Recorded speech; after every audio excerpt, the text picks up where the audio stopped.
Hey, yo, what's good, what's good, what's good? Welcome to Reflections of a DJ, the R.O.A.D podcast, presented by DJ City and BeatSource. Big shout out to BeatSource and DJ City. I'm one of your hosts, DJ Crooked. We got DJ Never. Yo, what up? We got DJ D Miles. What's good, what's good? We got Jamie the Great. Yeah. What's up? Finally, an episode of us together. We're all here in Vegas. Yes. How's everyone feeling? Great. Good. Amazing. Technically, we're kind of rounding our 3-year anniversary-ish time. Yeah. You know what I'm saying? How's everyone been? Everyone's been, Vegas is starting to open up, right? Yeah, weekend was good. I actually had a little gig over the weekend. That's what's up. And it's kind of crazy because I literally hadn't played, even though I'm doing the fights, it's fanless. So I don't get any kind of reaction from people. You've been doing the Showtime fights, right? Showtime fights. So doing this gig, it was people, sectioned off in their, how they have it set up for quarantine. Yeah. But you can still feel the energy of the people even though they're at their sections. So it was cool to just have some sort of like human reaction to shit. You know what I mean? Like the just movement, the body movement. You could tell people feeling it or not. Like I missed that, man. Like I missed that shit. I didn't even realize how much I missed. Just like, oh, I see a group of people over there. Let me try and please them musically. Yeah. And it's a group of women here. Let me play some Beyonce or some like Cardi or Megan Thee Stallion. You know what I mean? Just having those feelings. And I was like, fuck, I'm going to be rusty. But then it just kind of comes back. Right. Like you get that feeling like, okay, I it's don't weird feel how like, it's weird how it comes back, right? Yeah. Because I had a gig recently, and I thought, oh damn, I'm gonna be really rusty. I'm gonna be out of touch. I ain't gonna know what the fuck. yeah. And I was even in the back of my mind. Part of me felt like, yo, man, might be the time to hang this shit up. You're getting a little older. Yeah. You know, like maybe it's time for the young bloods to come in. Yeah. Maybe it's time for me to hang this tie shit the up. jersey. You know, start, doing some other shit behind the scenes. You know. And then when I DJ'd, I was like, yo, man, like the energy was crazy. It was dope. It was fun. There was social distancing. There was everything. Yeah. And it was like a vibe, but like the staff was having a good time. Management was happy. And it was like, I was like, damn, nah, like I was meant to do this. Like I'm not crazy and shit, you know? I haven't been the biggest fan of streaming my DJ sets. Because like it's just not me. I'm probably going to maybe try to do something close to that. But yeah, I mean, it's funny how, during this time we haven't been DJing. Yeah. And you really wonder, like, do I still have it? Do I still got it? And then, honestly, the answer is if you had it before, you still got it now. Yeah, You know I was what I'm saying? definitely like, fuck, man, it's been a minute. I haven't really played since March. Like, do I even know what's hot anymore? Like, you know what I mean? All them little questions. And then just you kind of like get into your groove and your comfort zone. And you just feel good. You know what else felt good? I ain't gonna lie. Just like having a beverage, like a drink when I'm DJing. Like, I just miss that shit. Like, being able to just have a drink, kind of like, you know what I mean? Like, it just all came back together and it felt good, man. Nev, you spun recently too, right? Yeah. It felt the same way, kind of? Or? I mean, I think I've been spending a little bit more than you guys. So it's just, but definitely, it feels good to DJ in front of people again. Yeah. You get that reaction to like playing certain songs, people like wilding out, dancing. Yeah. Shit. So Vegas isn't going to shut down, I don't think, at any point. I don't think so either. I don't think so. I've been visiting some of the hotels, and the metal detectors are up. They're actually putting metal detectors in now. And after 6 p.m., they're not letting anybody in without a guest key or a dinner reservation. I like that. Well, and they really clean it. well, that's Cosmopolitan, right? No, that's a lot of hotels right now. doing it? That's there's actually some of like the higher end hotels are doing that shit. So Yeah. Wynn is doing that shit. Yeah. Cosmo is doing it. Encore is actually going to get shut down. Yeah. So I heard really? through But the they're gonna shut down they're not gonna stay open 7 days a week. Yeah, but I heard they're not shutting down. They're only shutting down because they said the crowd has been too rowdy. Right. Some of their staff has been getting hurt. And the thing is, right now, the governor of Nevada, right, basically issued that everyone can open at 30% capacity, right? Yeah. Yeah. The problem is that the 30% is the staff. So you've got hotels, restaurants, lounges, all of these businesses on the strip open at 30% staff. But the traffic is 100%. I didn't know that. I thought That's it a was. good catch. I thought it was the capacity of the people coming in spending money was 30%. It is. yeah. They're assuming that you can only let 30% in, but the hotels are letting everybody in. And Do you understand what I'm only saying? have 30% of the staff. Right. Right. So what? I didn't know that. So with the city, which I kind of agree with in this case, everybody on the strip and all these businesses on the strip are trying to tell the governor, let us open at 100% capacity because the traffic is 100% capacity. Right. And it's fucking busy. especially during this time in October. There's usually a drastic decrease in traffic. It slows down. Yeah, around this the time. inflow of people coming into Vegas has increased. Right. Because I have some homies that have been driving to Vegas from Cali, and the traffic is nuts. Yeah. It's crazy right now. Well, I'll tell you that. Yesterday, Sunday. Because you've been driving here from LA. Yeah. Sunday, going back to. Sorry, let me say that again. Sunday, going back, the traffic going back to LA was so fucking jam packed. It was crazy. Like, it was damn nearly bumper to bumper for miles. I'm like, damn, I've never seen this shit happen. Even last month, coming in on a Sunday, it was different. And we're in the middle of October. It's definitely supposed to be slow season. Mm-hmm. It is. So what's happening is that you're having less staff, and you also have less security at the hotel. Right. Yeah. So when there's less security, there's more motherfuckers just seeing like no presence of security, no presence of police. Yeah. So they're doing whatever the fuck they want. A little bit braver. Yeah. And it's harder to like break that stuff up with less security. Exactly. And if they're drunk, it's fucking even worse. I mean, I was speaking to a homegirl of mine who's a bartender, and she's actually said she gets anxiety attacks going to work because the crowd has been so bad. Wow. And she's actually fearing for her life every time she goes to work. And my homeboy, who's who has a friend who's in the police department here in Las Vegas, told him, "Don't go to work. Damn. He said you're better off not going to work. Damn, man. Because some of these hotels aren't doing the metal detectors. Right. Some of them have no budget. They're not like the Wynn or the Cosmo. Right. So they're not going to put more security in place. They're not going to invest any more money. Yeah. So what you're seeing everyone coming in with guns or whatever the fuck they doing. And there's been muggings on the strip. There's been shootings, bro. Shootings. Live shootings on Twitter. I've seen the There's videos. been like robberies. But I will tell you this. I haven't seen any of that shit, but it is going on. Same. Yeah. But it's Same. one of those things where the freaks come out at night, right? Yeah. The shit's coming out at night. Yeah, imagine Halloween is next weekend. Yeah, that's gonna be That shit could be it's crazy, gonna be man. crazy. Yeah. So what's happening is because there's less security at venues, motherfuckers are like acting wild in like restaurants and Just doing in crazy hotel shit. lobbies, Yeah, casino like, floors. I have a really short story of like my bartender homegirl, and basically she was saying that everyone's coming in, they have like some type of like free tequila shots and free tacos with a certain meal or something. But there's like people coming in and they're trying to take advantage of the tequila. So they're like asking for more tequila. They're like calling the venues racist because they're not getting what they want. Jesus. They're like flipping tables. They're acting crazy and shit, trying not to pay. Right. So you're getting this type of like craziness here. Yeah. So you're mixing, like we said, you're mixing like all of these, like all this racial tension, everything with the election, people being broke, all kinds of things, COVID. And then you add liquor to that. And you add liquor to the shit, right? And you add less security, right? And because there's so many people and there's not enough staff, people are waiting, impatient, they're aggressive, they're agitated. They don't see the proper like restriction around them, so they just want to act out wild Right. out. Yeah. And you can't forget the Raiders. You can't forget the fucking Raiders. But I will say this: I was talking to my homeboy, and he said the cop, they're doing 100 arrests a day at least. That's insane. They're bro. doing at least about 100 to 150 arrests a day On the strip? on Or the just- strip, and he says there's more, and they can't keep up with it. That's like It's too large spread Wait, out. did you tell me they pulled up vans or something like that? Now they have paddy wagons. Yeah, they have 4 to 5 squad cars every block and a paddy wagon because there's too many arrests. That's what it was. Jesus, Damn. man. And this is what they're saying: 90% of it, 90 to 95% of all the disturbances and crime is from Central California and Northern California. Not Southern. Gang. Central is Bakersfield, Did you hear Fresno. that? Hey, yo, West Coast, y'all Cali. Hey, Cali. Did you hear this? Stop coming to Vegas and fucking Vegas up, Cali. You understand what I'm saying? It's not Southern Cali though. We know better. LA, San Diego, we know better. Hey, yo, dog. It's all Cali, man. Hey, dog. No. Hey, dog. Hey, dog. Why don't you control yourself when you get to Vegas, all right, dog? No, I'm just kidding. That's Nah. wild, Buster. man. Yeah, you little buster ass bust. Nah, all y'all Cali is Central Cali. I don't know what Central Cali Central is. Cali's I don't- Bakersfield, Fresno, help Chico. me out. Oxnard, Chico. Oxnard. Yeah.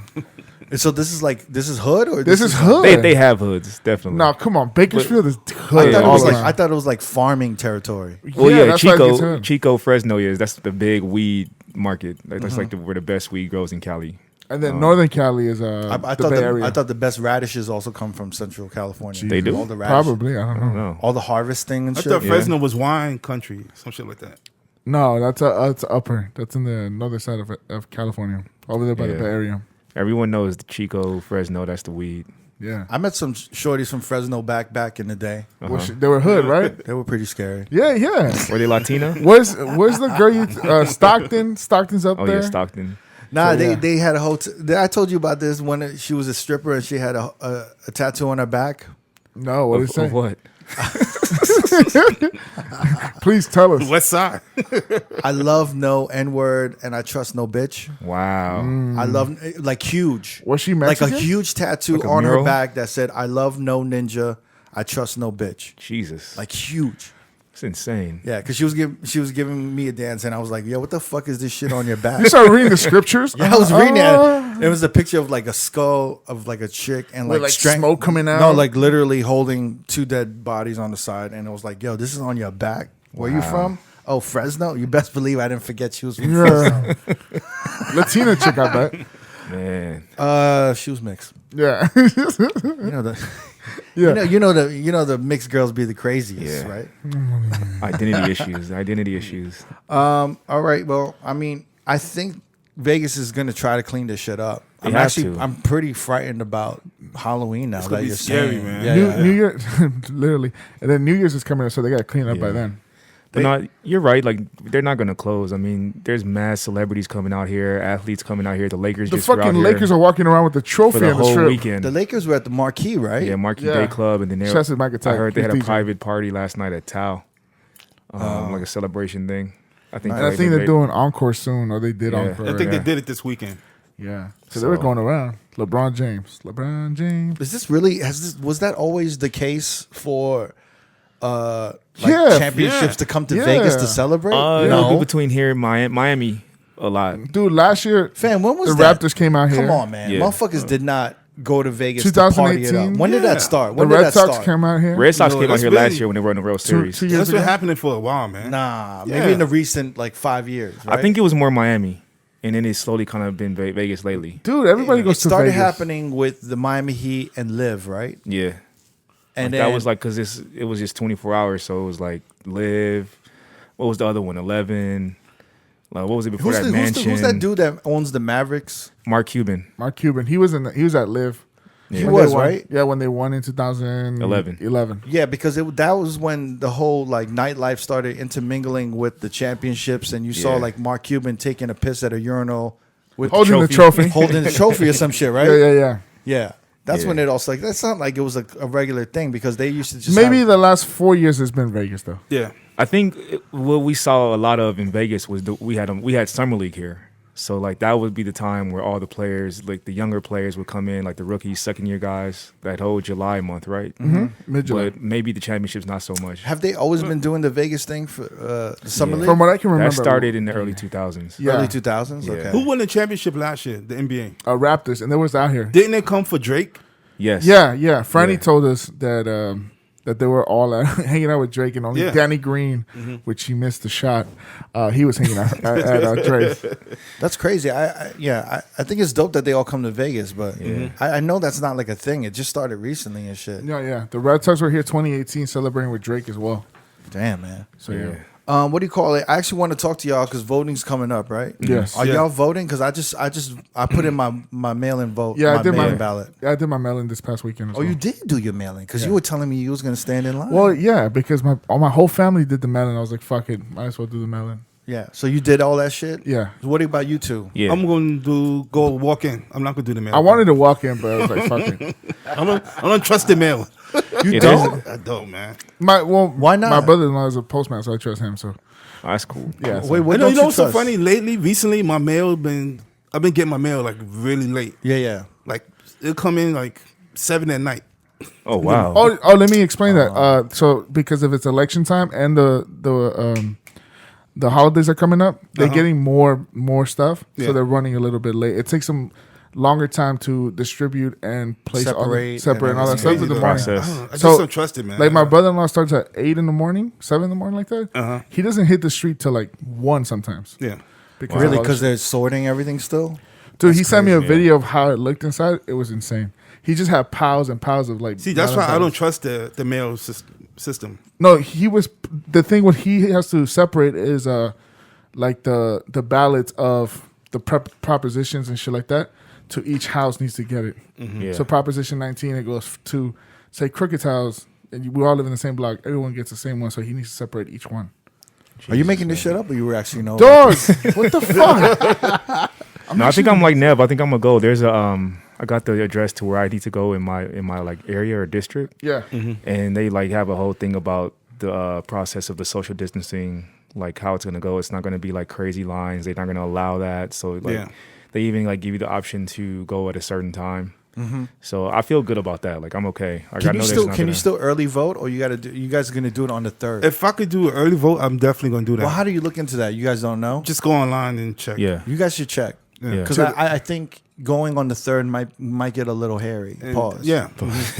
Like I just think there'd be a lot of weird shit going on. Yeah. Like at the That definitely is No. gonna be a weird day. That Tuesday. Yeah. I'd rather all y'all are like kind of safe inside because I don't know Yeah. if there's gonna be some weird. Yeah, I shit think you're going right on. because the last time I voted in 2016, I did it on the day, Yeah. and it was just chaos, crazy, right? Yeah, it took like it was like a 2-hour process. Yeah. So you guys should try to do early voting, and if I think there's still time to do the mail-in, right? Yeah. Today's the last day for California to register. This was 2 days ago. Oh, okay. So, But basically, if you guys can do the mail-in, it's really easy. Also, shout out to Ross One. Ross One put me on the game. When you guys vote, there's all of these like district court judges, state senates, state assembly districts, along with. This is your first year presidential- voting, right? It's my first time voting. I'm pretty. I didn't want to do no jury duty. I didn't want to do. Yeah, I didn't want to do jury duty. I am ashamed of it a little of not voting, but also I was in. I don't know. I guess there's no excuse. I mean, it's pretty fucking shameful, but I'm doing it. Hopefully, the year counts. Today counts. I doubt. Especially here in Nevada. I feel like a lot of people gonna vote this year that never voted before. Yeah. 'Cause everything- Especially in Nevada, because Yeah. Nevada's kind of like a swing state. It is. It right? is. yeah, it's very up in the air. Yeah. It's But- always one of those states that's just like really up for grabs, and whoever the candidate that's strongest, that's usually Nevada gets their vote. But everyone says it's a predominantly Democratic state because of the workers here, because of the unions and like all of the service workers that work in Vegas. Yeah. It's predominantly a Democratic state. It is, but for some reason, there's a lot of Republicans that are in office locally, like for legislation, like on the like Senate level and the governors and all that. Yeah. So, Well, anyway, if you're like me and this is your first time voting, or you're a fucking moron with politics, because I'm like a complete idiot with politics. Recently, I had like a discussion with a friend of mine, and she was talking about she's voting for Trump, but she was a Democrat before. But she's voting for Trump, and I was like, "How could you vote?" Anyway, I had a discussion with her, and she just basically like sunned me. But even though I didn't agree with her, like I had nothing to say. Like I was. what like, was well, she saying? I mean, I can't. I don't even want to regurgitate it because I'm gonna say the wrong shit. Yeah. She's gonna call you like, yo. You get I my mean, she's words. basically saying that it didn't make sense, but I can understand her view. Yeah. Basically, in a nutshell, she's saying that Democrats are pussies. They don't get anything done. And they like to talk about fight for the people, let's do this for the people, but it never gets done. Right. So she's like, these motherfuckers are pussies. So, Trump's done this, he's done that. He may be an asshole. He may be speak fucked up. He may sound like he doesn't know what he's doing. But if you look at what he's done, he's helped me with this. He's helped us with this. So I'm like, whatever. That's your shit. I ain't going to fuck with it. Blase blah. Right. Long story short, if you are going to vote and you're a moron like me, and you're losing discussions about politics. Fucking loser. I really needed like a lifeline. I wanted to call somebody. Like, what is that show? How to Be a Millionaire? Yeah. Yeah. I was like, yo, can I get a lifeline? I will just call Ross One real quick. Anyway, you guys can. What I did for Nevada was I just looked up and I Googled 2020 progressive voter guides. And they can help you with all of these district court judges and senates, whatever the fuck they're asking on the other shit. And then it really it's thorough. It like breaks down who's a low down motherfucker and who's been fighting for, people's rights for all of their career. Yeah. I think there was one guy who was like a despicable ass person. They were like, do not vote for this dude. It was like some district judge or something. And I was like, all right, cool. Yeah. But anyway, go check that out. And you guys are going to vote, hopefully early voting, right? Yeah, if I could find it, yeah. I mean, if it's happening in Vegas, definitely. So you guys, Same. and you guys are like pro Ice Cube right now. You like what Ice Cube's doing and shit? With I mean, you're either pro Ice Cube or following. he's fighting for y'all though, right? The initial reaction, I don't know, man. The initial reaction when I heard it, I was like, okay, that don't sound right because I want to give him the benefit of the doubt based on his track record. Yeah. And by track record, I mean he's always been a stand-up dude. Mm-hmm. I don't take him for the type to be a sellout. So I was like, okay, something ain't right. And when I watched the video and kind of like read what he was talking about, I had a better understanding. And I feel like people just based off of association with what he's doing, it looks funny. It looks like, what are you doing associating yourself with this person? And I think people don't even want to like hear the name associated with Ice Cube when we're talking about Trump. Right. You know what I mean? People don't want to be like nothing they hear about Trump, and I feel like he's at least trying to present something to the person in power. And it could be Trump, it could be our next president, but I think he's trying to work with someone that's willing to at least listen to him. But so you don't think he's trying to get something out of it? Ice Cube? Ice Cube. Yeah, Ice Cube. You think Ice Cube's trying to get something out of this shit? I don't think so. You think he's doing it from just to be the kindness of his heart to help the, God, the why do you- African American community? Well, what do you think? How do you feel? I don't know. I feel like he might be trying to get something out of it. Honestly, So you don't think he's doing something just for the kindness of his heart? I don't think so. I could be wrong, but I don't. Well, he had a hand in the Platinum Plan, right? Yeah. I love Yeah. that. I love that The name, Platinum by the way. Platinum plan. The Platinum Plan. Shiny. Shiny. No, it just reminds me like I walked into some like nail salon. Uh-huh.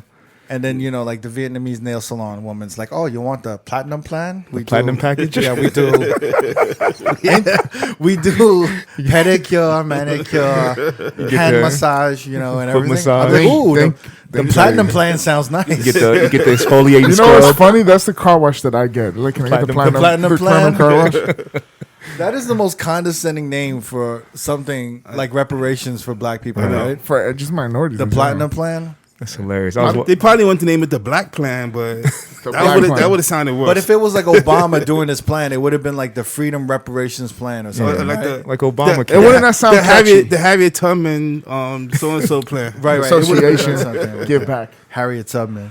I mean, doesn't this just explain what kind of chaos we're in right now? When we're going to rappers and like people in the entertainment Of all industry. people, Ice Cube. Yeah. I mean, Ice Cube is probably He vote fuck the police. It's just a great fucking song though. But I'm saying like, why do we keep going to entertainers to broker these deals and shit? No But I offense. think people look at Ice Cube as someone that has a huge reach.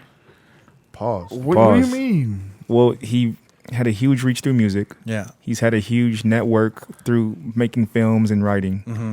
He started a successful basketball league. Like, he's done a lot. Tell me about this. What is this basketball league? The Big Three. It's called the Big It's called Three? the Big Three. It started 3 summers ago, and it literally, the first season, I think I've been watching it for the last 3 years, and it's 3-on-3 half court basketball, and it takes place every summer for 3 months, and they travel to different cities and throw the games. So they strategically have their season start when the NBA Yes. season Yes. Yeah. ends, right? Yeah. So And this year, to be honest, I think it would have had a huge breakout, like just from the league standpoint, because it already had massive sponsorships. The cities had been named. It was usually like I think 12 to 15 cities. right, They've come through Vegas each time, right. and it's massive. Like, and he's a successful businessman. Like, so I think people value his opinion based off the fact that he's a successful businessman, and he's kind of been an activist for like black people in film. Right. He's put on a lot of people, started a lot of careers. So people trust him and they believe in him. So I don't think he's a bad face.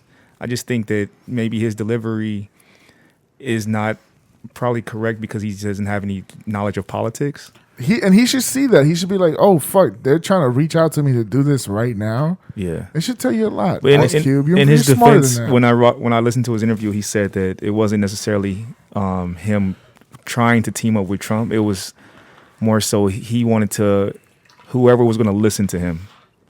And he felt that the Trump administration at least was listening right now, to what he yeah. had to say. Right. And so maybe he didn't get that from anyone else. And he was just like, just hear me out. Just hear what I have to say, and you can say yes or no. Like Yeah. I just don't understand why there isn't anyone else that can help with this besides Kanye West And Ice Cube. and Ice Cube.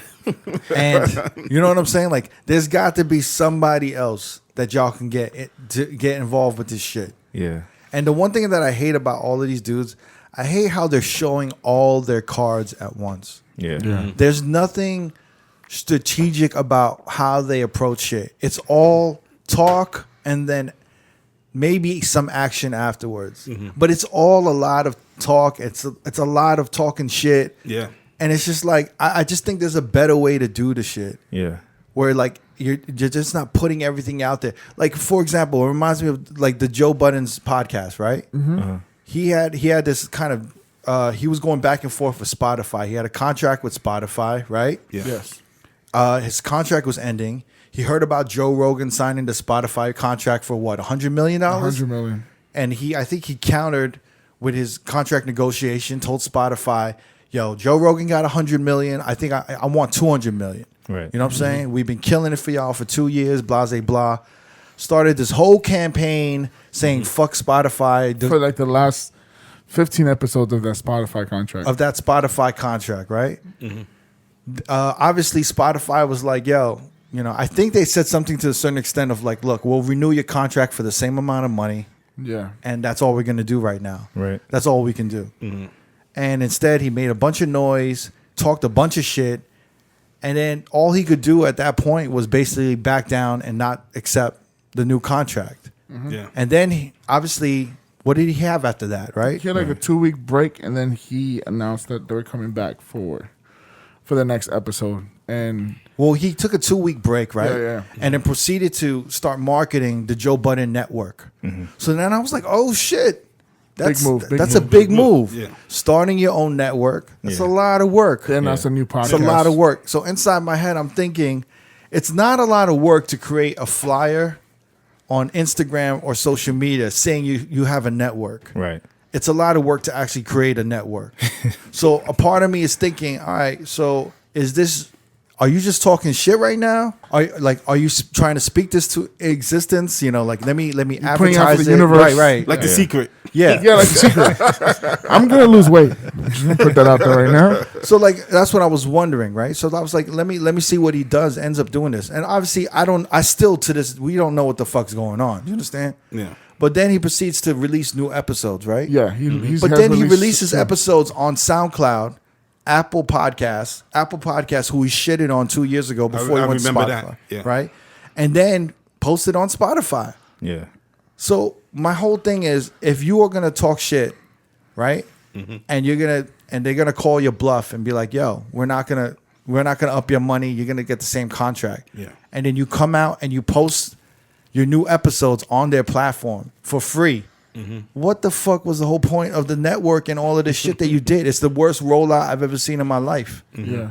You know what I'm saying? I think the Spotify posting of the episode was a mistake, but we'll see what happens in the coming weeks. That's even worse. Yeah. That's even worse. That's like, yo, you got to be able to execute. If you're going to talk shit, you got to be able to execute. And that's Yeah. what I'm seeing a lot more recently, especially Twitter. Twitter is like the home of this. Everybody's talking shit, thinking they're making a difference, and nothing is getting executed at all. Yeah. You feel what I'm saying?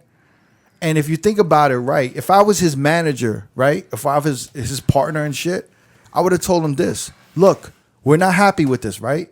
What is the solution to this? Create our own network. How long does it take to create a network? We don't fucking know. Right. So why don't we do this?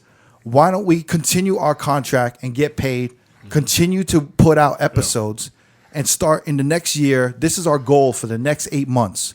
The next 8 months, we have to focus on building a network that should be ready to go by the time our contract is up. And when our contract is up with Spotify, we make sure the contract does not have any non-competes or any type of clauses that will stop us from launching a network. Do you understand what I'm saying? Yeah. That is a plan that you shoot for. Yes. And that's something premeditated, strategized, and that makes sense. But what it does is it forces motherfuckers to hold back their emotions. Yeah. And what I'm noticing is motherfuckers are putting their emotions up front all the time. Yeah. And motherfuckers need to pull that shit back a little bit and start thinking like businessmen. So what do you think that says that he went ahead and put these episodes on these platforms that he shitted on for free? So one sec. The Spotify ones, he took them down already. He took them down? Yeah, so it was probably a mistake on their behalf. That's a pretty large mistake. Yeah. Right? It supposedly has something to do with the RSS feed and stuff like that. Are they still on Apple Podcasts? Still on Apple and still on SoundCloud. Well, but why go back and here's another thing. Why shit on a bunch of platforms and talk shit and then go back and then Like it's all obviously good. you're actually obviously showing that like, yo, kinda need I had them. no choice. I need these platforms. Well, my suggestion, me and Crook spoke about this. My thing was he should have just put the episodes on YouTube where he's getting all the money, he's getting all the revenue, he's getting all the numbers, and keep it in one place instead of dispersing it in 3 other places. Right. And then kind of build everything on YouTube and then figure out the network situation after that. But yeah, the shit just kind of blew up in their face. I think nowadays everyone is obsessed with showing the process, right? Yeah. And I think a part of me doesn't want my time wasted, and I don't want to invest my emotions into you and your process. Right. Like that's your shit. Right. So figure your shit out without having to, like, you're celebrity, right? Yeah. When motherfuckers are airing their shit out, we all have to hear about it, right? A part of me is like, yo, you're a celebrity, you got a huge platform and a bunch of followers. Keep that shit to yourself. You know what I'm saying? Like, Yeah. do me a favor. We're all going through a bunch of shit. The last thing I need to care about is a Kanye rant, an Ice Cube rant, a Joe Budden rant. You know what I'm saying? Like, Yeah. have some type of tactfulness and strategize your shit. And why don't you tell us about it after, when it's all finished? Yeah. You know what I'm saying? And then, like, showcase the whole thing. Like, these were the obstacles that I had. This was the problem, and this was the solution. And now what you're seeing here is the result of 5 years of work. Do you understand what I'm saying? Yeah. Yeah. That's what I kind of want to see, that kind of shit. And right now it's a bunch of emotion. It's a bunch of shit all out. And I understand. I get it. It's just a little, to me, I'm just like, yo, get your shit together, man. Yeah. Because I'm actually like in support of all of these motherfuckers to some degree. Like, Especially Joe Budden. I mean, he's kind of Yeah. like the forefront of the podcast world and for hip hop, for definitely. hip hop, right. for music, for what we do, and so it's kind of Yeah, like, he do kind this of shit- he kind of sets the example and the bar. So it's kind of like we see him prepping up this big shit, and we're all excited, and then we get let down. I mean, just do the shit right. But even I told you, I said, let's see where he goes with this.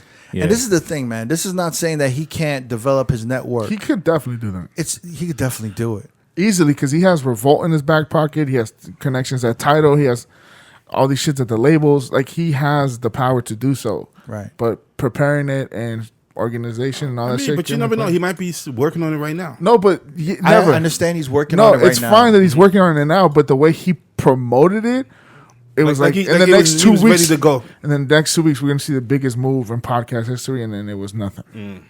And that's my thing is that I like to see the execution, the full execution of something. I don't want to be a part of the process and see like, yo, this is a hot mess. Because then I'm just like, yo, how long is it going to take for you to figure that shit out? Yeah. I don't want to witness that shit. You know what I'm So saying? you don't think that him announcing the network was a bluff move?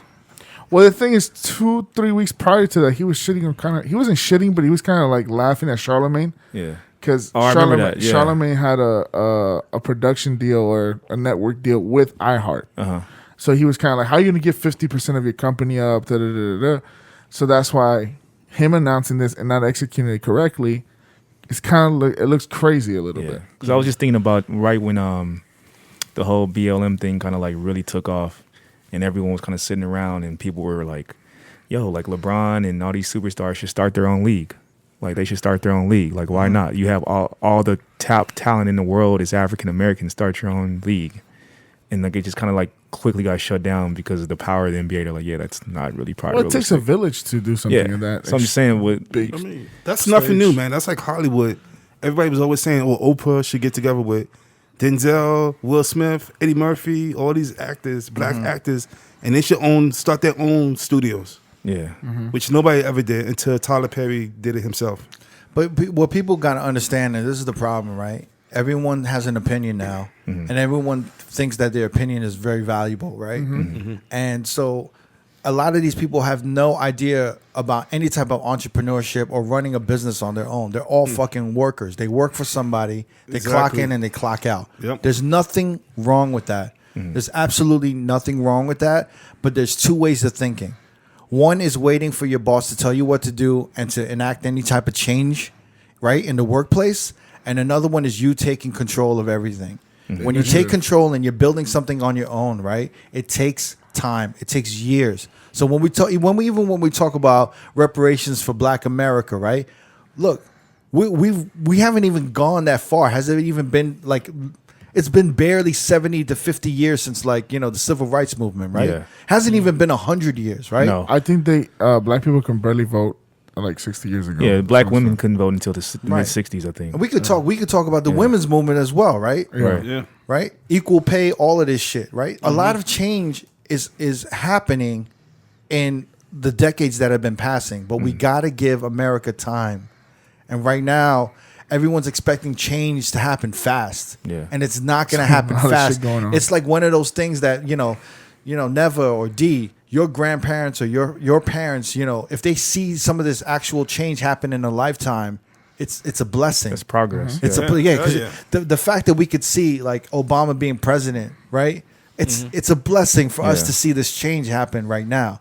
You feel me? Yeah. Like that was a big fucking deal to see that. Big deal. For me to see like, you know, even little things like, you know, like Korean movies and directors and actors and Asian American actors, like, you know, in movies and getting Oscars. You know what I'm saying? I'm glad I could see that shit in my lifetime.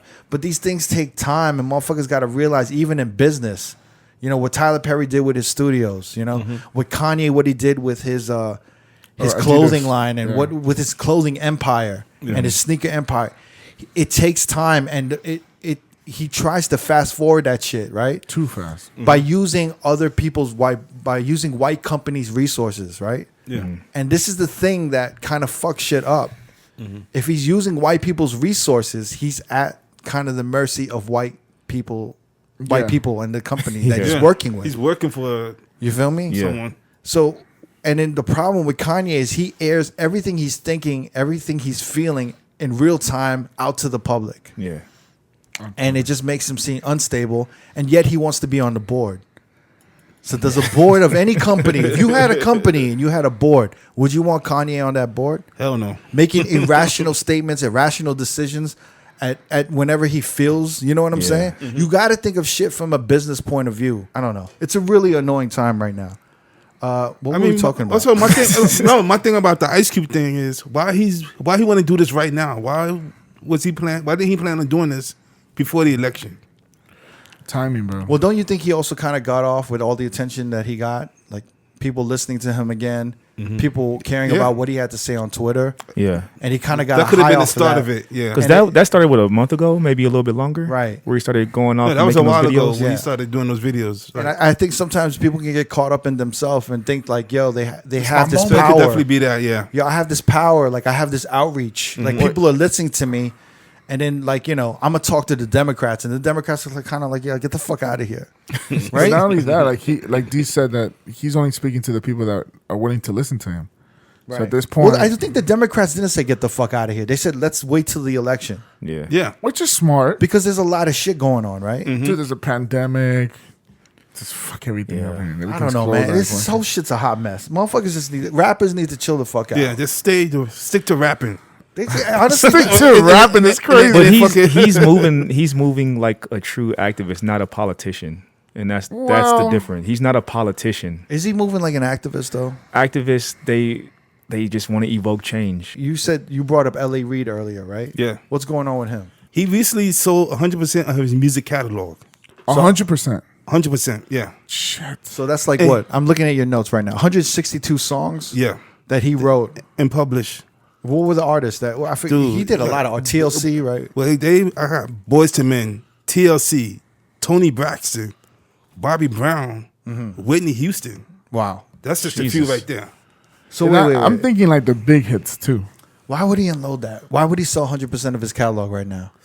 I don't know, man. So my instinct is that they're seeing that the value of music is going down. Yeah.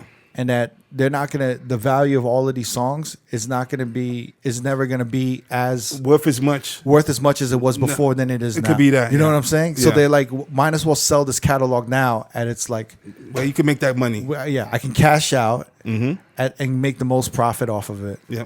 So I think he's looking at it that way, or Oh, and also he has a record label. I don't think it's doing that good. Right. Hitco Records. right. So I haven't really heard any artists. So he may from have them. just accumulated a bunch of debt, right? Yeah. I know he got a big office building that no one's using right In now. Atlanta, I believe. You feel me? Yeah. So he might be kind of just using some of that to offset some of his debt. I feel like a lot of motherfuckers are doing that. Yeah. But damn, 100% of his catalog. Yeah. Yeah, but you got to think about it. Like, yo, why do you think all of these labels are also going after like Instagram, Facebook? They're going after Twitch. We haven't even talked about it. Record labels are going after record pools, yo. Yeah. We've noticed that these record pools haven't had the music that we usually get. No. Right. So Yeah. basically, for all of y'all motherfuckers who are not DJs out there and y'all don't know what a record pool is is basically Like wait. an iTunes where you can just go and download the songs. no. Sorry. For some of y'all that don't know what a record pool is, a record pool supplied the DJs with music. Right. And they've been doing it since the days of vinyl. Since like the 70s. since Since 70s, right? nightclubs started Right. popping like in the 70s. They were getting vinyl pressings, they were getting promo vinyls, and they were issuing out to DJs. Before these records hit the record store. Right. I remember in the 90s, early to late 90s, I was trying to get in record pools. But you had to have like all of these criteria. You had to have like Yeah. you had to have a website or something, and you had to have like your residencies. You had Or to radio list- station that radio you worked station, for. right? Yeah. And I got denied a whole bunch. And I remember how excited I was when I got on the Funkmaster Yeah. Flex I was on that one as well. The franchise- franchise record pool. franchise record pool is a That's big pretty deal. dope. But in order to get your records, you had to literally write down the feedback for every single record you got, kind of, right? It was certain labels. It wasn't every label Right. wasn't doing that. But definitely Basically like saying, Def like- Jam, like the big labels, you had to like write feedback. Write feedback Or, for the or even records. some of them even expected you to do a mixtape of the Really? like Interscope, yeah. Oh, shit. That's crazy. That's dope. That's not dope. That's just to get your records, yo? Yeah. So then you'd be doing the feedback, like, is this, and they would ask questions like, yo, is this record playable? Is it for something you'll play in the Do you think radio this club? is a hit? Yeah. Right, yeah, blah, blah, blah. And it was a big deal. And obviously, as technology moved on, it became a digital record pools Yeah. where we would download MP3s and whatnot. And then recently, a lot of motherfuckers have been, a lot more digital record pools have been popping up. Yeah. And record pools started evolving to, showcasing remixes and different edits. They started Extended versions of certain songs. exactly Of all the songs. extended intros, Yeah. different Acapellas. quick mix, shorter versions of songs, Right. Yeah. transition mixes, right? That have become a daily tool for a lot of DJs. And now the labels are going after these record pools. Yeah. And they have been going after these record pools. But I think more so now because they have less revenue stream. Streaming Yeah. is down now. Music streaming is down like a lot. Yeah. And it's because it's directly tied into commuting and daily activities that motherfuckers. Music is a soundtrack to everyone's routines, daily routines and activities. Commuting, whether you at a gym, at work. Yeah. Now motherfuckers don't have that. So what motherfuckers are doing instead of listening to music, they're going to more visual media. They're going Yeah. to Netflix. They're watching Hulu. They're watching Disney Apple Plus, TV. yeah. Prime. So literally visual media has been exploding this year, obviously, because YouTube. everyone has more time to watch something. Crazy. And people are doing less activity, so they don't need music as much. Yeah. So these labels are they're hurting right now. These artists are hurting right now. Yep. So everyone's looking at the revenue. So that's why these labels are cracking down on everyone, man. Yeah. Even these labels have been cracking down on Twitch. Yeah. Yeah. So you think with L.A. that's the reason he thinks that the value of music is just not going to ever be what it was, and it's just like the stock market, like sell my stocks right now before they drop even lower. And Like just some kinda get insider kind of- trading shit. Yeah. He probably knows something we don't know. Yeah. But also, I think a lot. Like, look, I recently saw on Twitter that Nile Rodgers, right, was selling all of his cars and shit. Shit. And he has a good collection. Yeah. from what I Wait. know. Let me pull this. Let me pull this shit. there's with a Nile video Rodgers. to it. Yeah. Let me pull this shit. Hold on. Fucking Niles. This motherfucker is selling like I showed y'all some of this shit, right? My last look at my baby. He's selling like some Range Rover from That 1987. shit look like a garage, man. Like That shit look Somebody like crazy. enjoys Like a the damn wing, like an He's airport got like wing. he's got like 30 to 50 cars in this garage. He has a hanger for his Little car.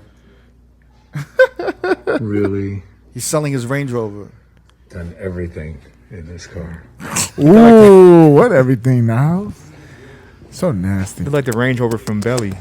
It does. I like the colors, black and yellow. It's pretty cool. Wait, listen. But it's that time in my life where I've reevaluated things, and I just have too much stuff that needs to be enjoyed by other people. I don't have a museum, and I feel like I'm hoarding, and these things need to be out there and enjoyed by people. So he's selling all of his cars. This is a lot of fucking cars. It's like Classics. Corvettes. Yeah. You guys saw it, right? I don't He even had know some of these He cars. had Corvette Stingrays. He had has classic Porsche, Porsches. Aston Yeah. Martins. Yeah, like stupid Range Rover. He has a 1920 right there, bomb, just chilling. Jesus Christ. That's insane. So my question is, he said, I've come to a revelation that I don't need all of this shit. I mean, that motherfucker, he's got to be in need of some money, man. But he's making. I mean, he produced and wrote so many hit songs. Right. I don't think he need the money. Fam, what do you think goes through a person's mind? And I don't know what's going on with Nile Rodgers, right? He may have had like epiphany or something during COVID.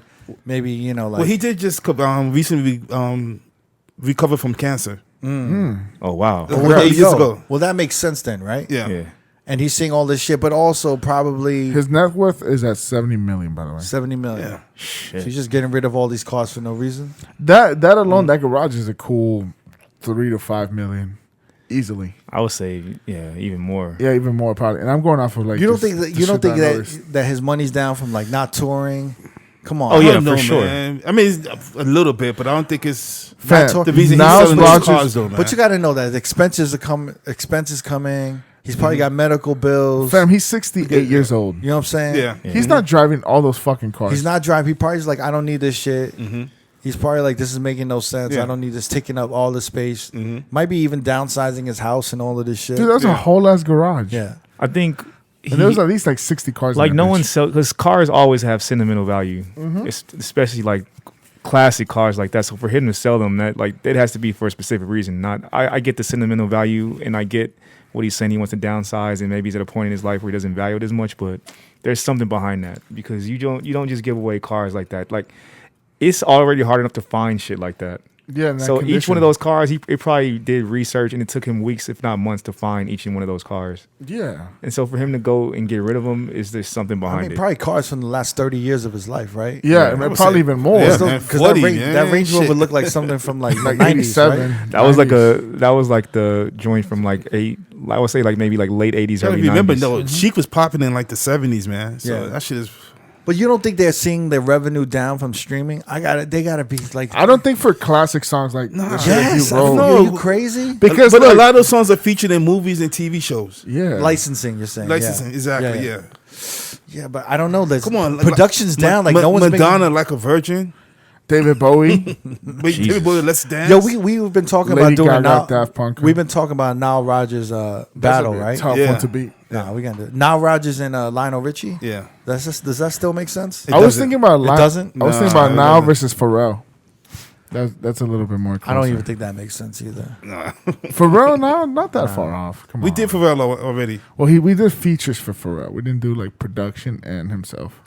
I don't know. I feel like the value of music is gonna go down, Yeah. Absolutely, yeah. and these labels are struggling right now because They're knocking on all doors. they're not even making a ton of money from streaming. I don't think as well. Yeah, I think 'cause they were making money from like touring deals with artists, merch. Yeah. getting all these percentages from everything. And then now recently, right, with Kanye talking about labels and owning your own masters and shit, I Yeah. think they're gonna see a major shift. Yeah. So they're gonna To try, independent circuit. right? I think that's why they're cracking down on all of this shit because they're gonna try to maximize as much profit as they can right now. And I don't with this whole touring and artists not doing anything. I think it's this COVID shit ain't gonna go away. I wonder what the No. L.A. Reid catalog was worth in its entirety. I mean, a lot of these artists and a lot of these labels, they're not going to see revenue from touring shows and anything from a while. Nope. And I'm even wondering exactly. I wonder how much the streaming numbers are down. Yeah. I know how much it was like a few months ago, and they said it was down 30%, which is a lot. Yeah. That's a lot, and I don't know if it's even down even more now. But I heard from my boy, he has a relative that works at the United Nations, the UN, and she actually read some transcripts from some like the powers that be from all the like powerful countries. Yeah. And basically, in a nutshell, she said, yo, from these transcripts, it looks like this COVID shit ain't going away for the next 2 to 3 years. Jesus. And it's going to be a part of our lives for the next 2 to 3 years. And this is coming from the United Nations, yo. Yeah. So I think really it's really a time to, this shit ain't going away, yo. Yeah. And I think it's going to affect a ton of major industries, and it's going to be a major reset with everything. But we've been saying this, but it's kind of fucked up to actually see it Yeah. slowly happening. You know what I'm saying? Like in real time and whatnot. That shit's crazy. It's 2 to 3 years. Like I knew. Obviously, it's not going to go away. But to think that something we thought was going to sit around and last for a few months is going to be a part of our lives for the next 4 to 5 years is kind of insane. Yeah. So you don't think there'll be no more concerts going on? No, I think there's gonna be concerts, but it's gonna be different. Like they're doing the drive-in concerts. It's gonna be definitely gonna be different because I know Usher has his residency next year. Damn, man. At the Coliseum. It's like you think like the days Caesar's of like Palace. going to like Coachella or done, like things like that. Maybe for festivals. now. I think yeah. that something like that. Yeah. I Those don't- big concerts. I don't know. I don't see concerts coming back next year, but I could be wrong. I'd rather be wrong. Yeah. I hope you're wrong. If they can prove me wrong, I'd rather be wrong. I think when it comes to if that. these football stadiums can figure out a way to operate at 25 to 30% capacity, I think they could do the same with like arenas for concerts, like do 20 to 30% capacity maybe, and fill up the seats to maybe like 4,000 or 5,000 people. It's just not essential. Yeah, It's not essential at It's all. not needed because, like, for example, the Dodgers are going to World Series, and my boy called me. He's like, "Yo, I got tickets for Game 4. Do you want to come?" And I was like, "Damn, fuck! You got to fly to Texas, Arlington, which is damn nearly in Austin or whatever, and then each ticket is $750, and then they're bunching you in a group of 4." I'm like, dude, if I want to watch the World Series, I want it to be at the Dodger Stadium. I want it to be regular. I don't want to pay for like it's not needed to be doing this extra shit at this point. yeah. It's too much. It's like, why? You don't need that shit. You can watch it at your house. So I'm with Cricket with that. It's not essential. It's not needed. I want to go back to these record pools, Okay. and I want to actually start talking about the changes that are going to start happening. And I'm wondering because DJ City teamed up with Beatport, and they just launched BeatSource, right? Yeah. And for those of y'all who don't know what BeatSource is a streaming platform, a music streaming platform that links to Serato, Rekordbox. What's that other shit that motherfuckers use from back in the day that Scribble used to use? Trackster. Tractor. Tractor. Yeah. There you go. It links with all of these joints basically. And what we're gonna start seeing, and I want to talk to Styles, so we're gonna zoom with Styles real quick because I want to ask a dope. little bit more about BeatSource. But I heard BeatSource is actually working with the labels, and right now they just launched their streaming platform for Serato. So a lot of motherfuckers have been signing up for BeatSource Serato through the Serato app. So MP3s are not going to be needed anymore. It really looks like it's packaged for the younger generation. Yeah. Because like, yo, we're kind of OGs. We've been DJing for, I don't know, 20 plus years, right? Yeah. So we've been building our MP3 library for the past 10 to 15 years, right? So we've got a lot of fucking music. Yeah. We've got a ton of songs. A lot of new DJs coming in, they ain't got no music. They don't know any of these musical catalogs.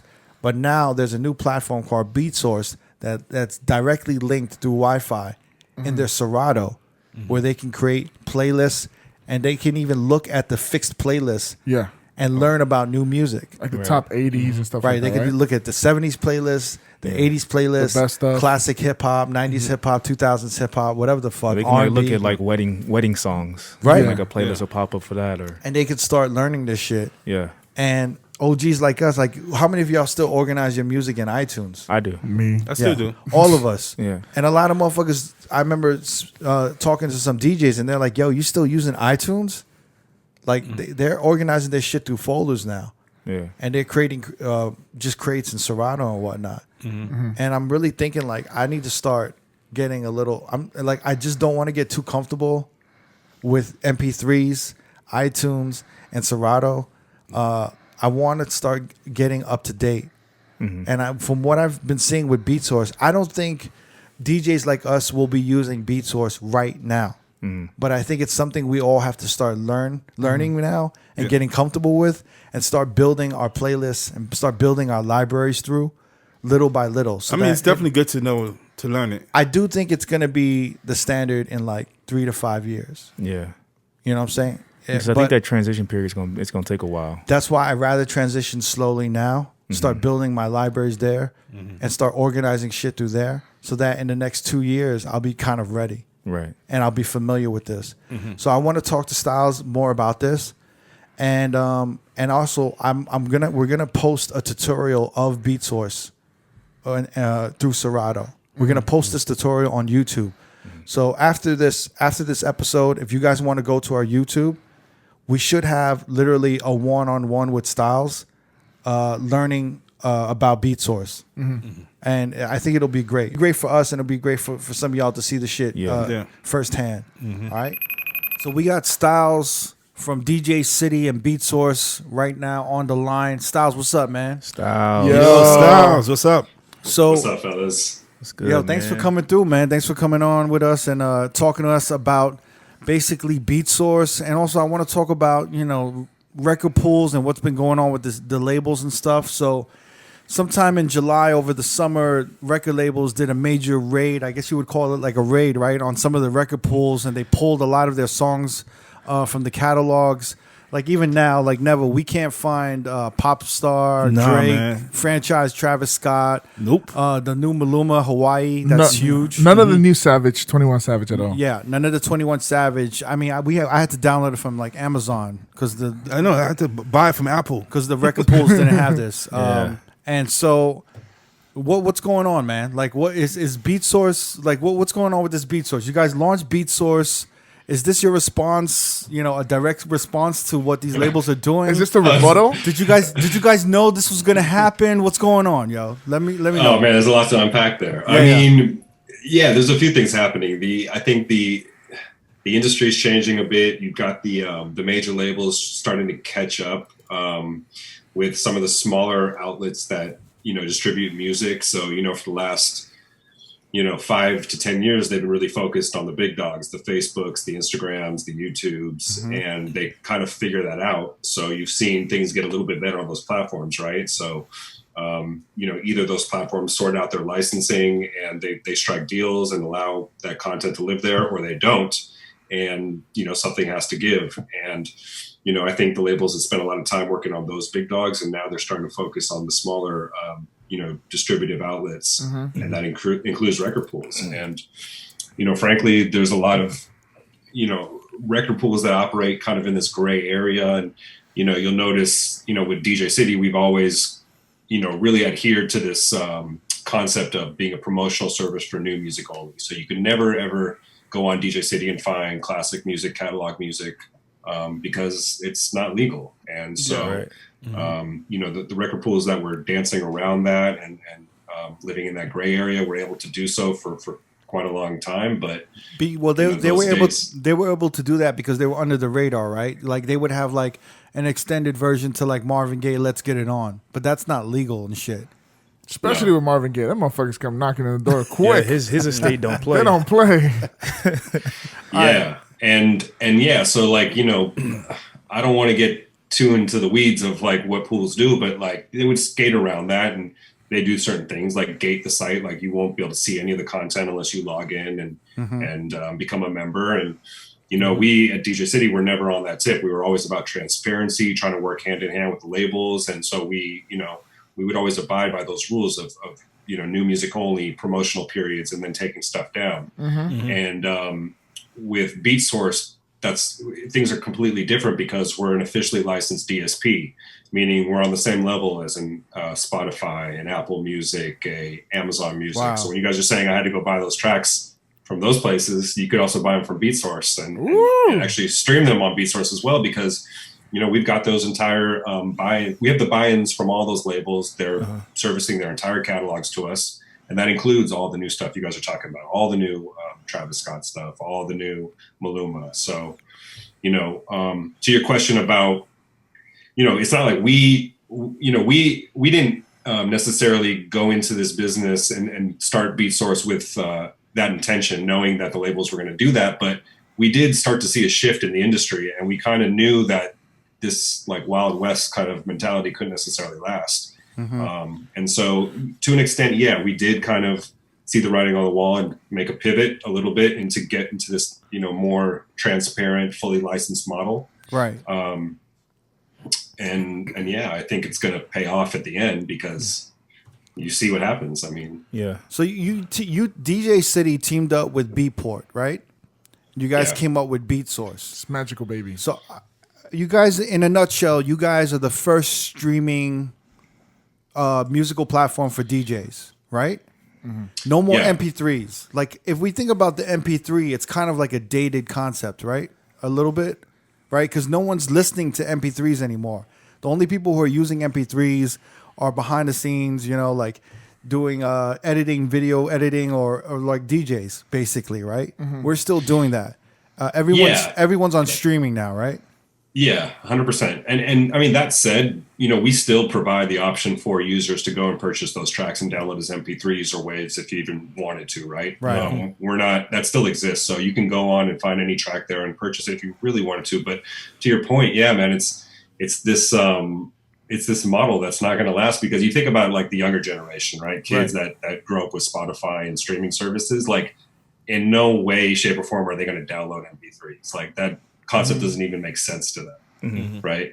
And if you tell them like the process of doing that, like even buying an MP3 on these sites is somewhat like cumbersome. Like you got to find it, download it, go to like all these things, and it's just this weird process and system that I think is really on its way out. And it sounds crazy to say that because I know we've all spent the last 20, 30 years building up a collection of like literally tens of thousands of MP3s, but it's the same kind of concept that we had and the same reservations that DJs had when we went from vinyl to Serato or vinyl to CDs and then from CDs to Serato. And there was always this pushback from DJs that were like, no, this can't be, and this is not going to happen and fuck all that. And then sure enough, things change. But do you think it's going to, is there ever going to be like a mental thing? Because even from record to CD and from CD to MP3, you still had a sense of entitlement by actually having it on a hard drive or having it on your computer. Now we're going to be at the mercy of essentially a cloud. So do you think there's going to be some pushback with that, just not physically having something in your possession that you can call your own as far as music? For sure.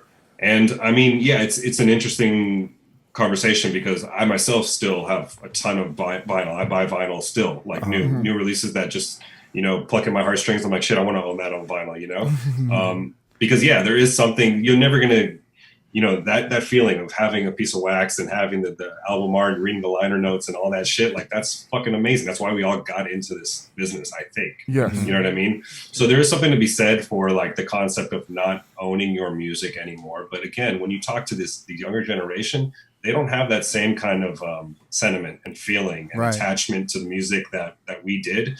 And that said, you can still go out and buy vinyl. And it's like the thing that I still have to hammer home to DJs when I talk through this service and the streaming mentality is like, they think like we're just going to wipe out like records and take away your ability to download MP3s and do, it's like that still exists if you really want. But the fact is the culture is going to change. And when, it's, when you go to the club and they got the 5G set up and the Wi-Fi is amazing. And it's like, why are you not going to roll with technology and at least allow it to kind of make you better and give you more access to music, right? Right.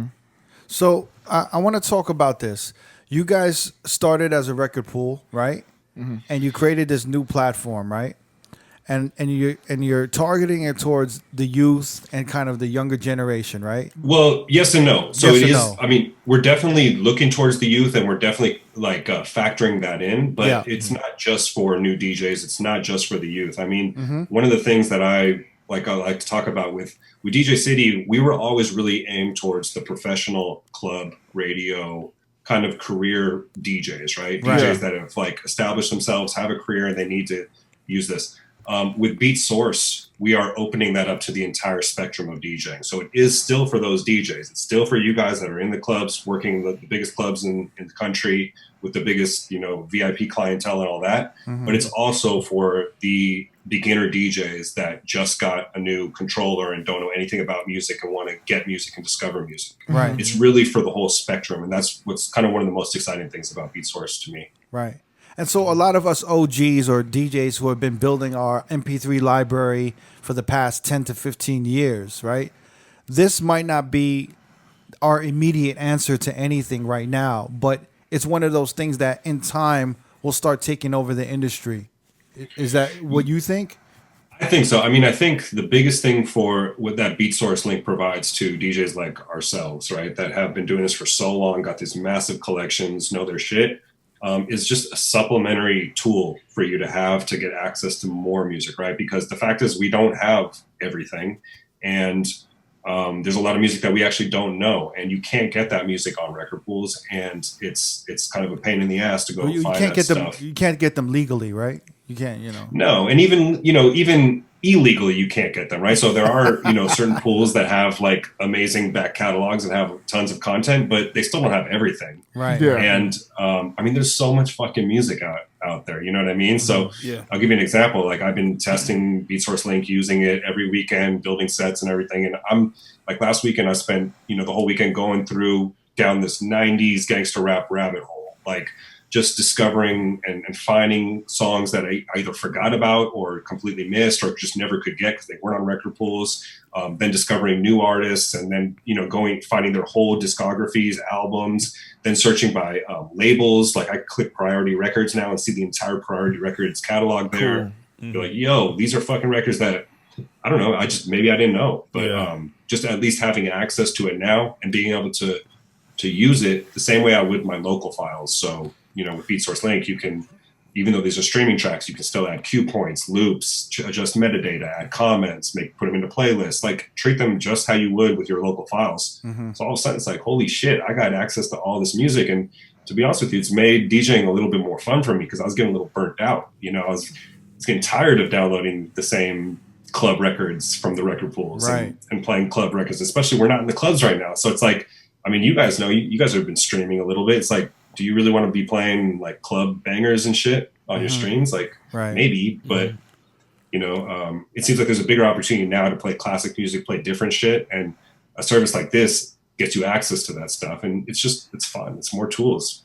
So is this a rumor that I heard, or I heard some information? Every time a DJ uploads a song that's streaming through BeatSource Link, right, the artist is getting paid. Is that correct? Yes. Wow. Absolutely. Jesus. Yeah. And that's actually, so I said, one of the most exciting, a couple of things are very exciting to me about the service, but that is like by far the number one. That's major. Yeah. That's like every Friday, Saturday night, tons of streams, right? Yes. For certain artists. So anytime a DJ plays a record through BeatSource Link, loads it into your Serato deck and plays the record for more than 30 seconds, that artist, those publishers are going to get paid for that stream. Damn, so that's the death of quick mixing now. I was about to say that, right? And that's a problem for me because I quick mix the shit out of everything. So that fucks it up for the New York DJs. Yeah. That's crazy. Yeah. It's crazy because it's never existed in the industry, right? In the past, you download an MP3 from the record pool, you get it, you give it to your homies, they get it. You guys are playing it out. Yes, the artist gets exposure from that. Yes, we all know the value of DJs that we bring to artists, right? By giving them love and playing their shit in the club, obviously. But that's where it ends. There's no revenue stream for them. They don't get any money and they don't get any data back on that. They don't know anything about that. Right. So, yes, they hear, from the promo departments, DJs are playing your records, but really all they're looking at is like media-based spins, radio spins and all that. Now, can they see what place in the world their songs is playing the most? Of course, yeah. They can see it. So we're building out, we'll have access to a dashboard that will show us all this information so we can track things like, what part of the world the song was played in, what time it was played, what part of the song was played. You guys only played the first verse and got out. Right. That's interesting. Yeah. We could start to pull really interesting pieces of data, right? If I can look at the entire US at 1:30 a.m. on a Saturday, and see that all these DJs are playing this record at 1:30 a.m., that's a primetime record. That's interesting. Yeah. Right? For both the DJs and then also for the artists and the labels. So I got a question. Do you think there's a possibility that labels can start looking at the analytics for all of this shit and seeing what the DJs are playing and everything, and start testing out records and releasing it straight to BeatSource first before doing an actual release? Does that make sense? Absolutely. But without doing Absolutely. a public release. So let's say a big artist, like let's say a Rihanna or I don't know, a Drake. Yeah, but these people will release anything and sell. But like maybe like a new artist, Like the they'll push it on BeatSource first, start seeing the spins and being like, oh shit, we're getting traction on the East Coast. It's starting to get traction in America. Let's do a launch. They might have a little bit more information to start handling their marketing rollouts and whatnot, right? Absolutely. And I mean, that was already happening on the DJ City side in the sense that we were helping break records because certain artists knew that, hey, we need to feed the DJs first, right? So a guy you guys are familiar with, a Little John, right? Knew that, I have certain records that we want to break to the DJ community. Let's get it to DJ City first. Yes. And it blows. So Turn Down for What's a perfect example of that. We had that record first. We dropped it. We broke it. And you saw what happened. Same with Trumpet, Sac Noel, right? There's a slew of other records that's happened with. So yes, I think the same thing is going to happen with BeatSource, and because of the data that we can provide to them, now they're going to be way more interested because at the end of the day, the thing that matters the most to the labels are their bottom line and data, right? So we can increase their bottom line by generating revenue for their artists with spins. And then we can also provide data now that shows the value of us DJs. And that's one of the other things that's super exciting to me is that I really think this is going to strengthen the relationship between the labels, the artists, and the DJs, right? Because That's what I was that going to say. relationship has been shaky. I felt like over the last years, it felt like the DJ's value was lessened because the artists didn't feel like they need to go through us to break music. Now with the incentive to have their music played and get residuals from it, like it changes that relationship drastically, right? 100%. Yeah, artists don't give a fuck. They're like, a lot of them don't. They're focused on Spotify. They want to get on, certain playlists or whatever, right? But now we're going to be like, no, number one, you can generate revenue. Number two, we can provide data, and you can see, my record's getting played by, all the DJs in the world. Like that's phenomenal. I think once we start to share that and work with them, they're going to get excited, and I think it's really going to elevate our relationship, make those bonds tighter, and give us as DJs a little bit more respect and power. Right. Yeah. Styles, with this new service, it's kind of sounding like the record pools are kind of going to be hanging on a small thread. Is there any adjustments you think they can do to kind of survive this new wave of DJing in the sense like live streaming and shit? Well, you're saying like death to auto-tune, death to record pools? Yeah. You're literally... I don't know, because DJ City is still in full operation where there's no intention of slowing that down. It's going to continue to work and operate as a record pool. Right. So I don't necessarily want that.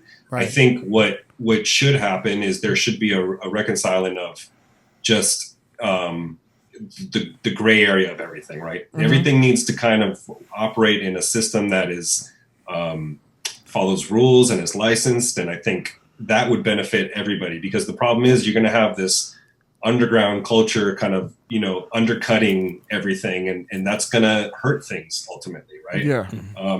Nobody wins if all record pools get shut down. I don't think that's going to benefit anybody, and we don't want that. But, I don't know. I can't speak to other record pools' business models or what they should do or strategies. I just know what we're doing on our side and what we saw and why we think, BeatSource is going to kind of be the future and can kind of take us out of that, that world. Was there a pivotal moment when you guys said, oh shit, we got to move from this record pool service into the BeatSource? Like, was there a specific moment that happened where the change had to be done like drastically? I don't know if it was like one moment specifically, but I got to give it to our team at DJ City. We've always kind of been ahead of the curve, and listen, you guys know us. We're all DJs. We've been doing this for a long time, just like you guys. And so we got our eyes and ears down to the culture, and we know what's happening. And so, we started as a record store selling vinyl in West LA. I used to order from you guys in New York. I used to Right. order all of those Lethal Comps. Weapons and Mix Factors. Yeah. Yeah. I remember Same. that. That's how, like, so I came on maybe a few years after they had started, but I was in college doing the same thing. I was doing all these parties, and I was like, I don't want to fucking buy Yin Yang twin singles. I need to let me get a comp, and I can save money that way. Right. That's how I discovered it. But so there was the store, and then we started the record pool. But in 2004. I think, you see this little Serato box start to pop up. And it was like, okay, what is this, right? And so even then, there was the same ambiguity and like uneasiness that we're all talking about right now then, right? Yeah. And, but, the guys had the foresight to say, no, this is going to be the future. So let's digitize the library. Let's start, pushing MP3s. Let's create a digital record pool and go that route. Wow. And sure enough, that's where the tides turned. And it's funny, we talk about this all the time, but it's like even for those few years, we all used to carry vinyl in the backpack, like just in case. Yeah. Yeah. You show up and you're like, something happens, or we need A to couple switch of out. like and we mix run down. CDs. Yeah.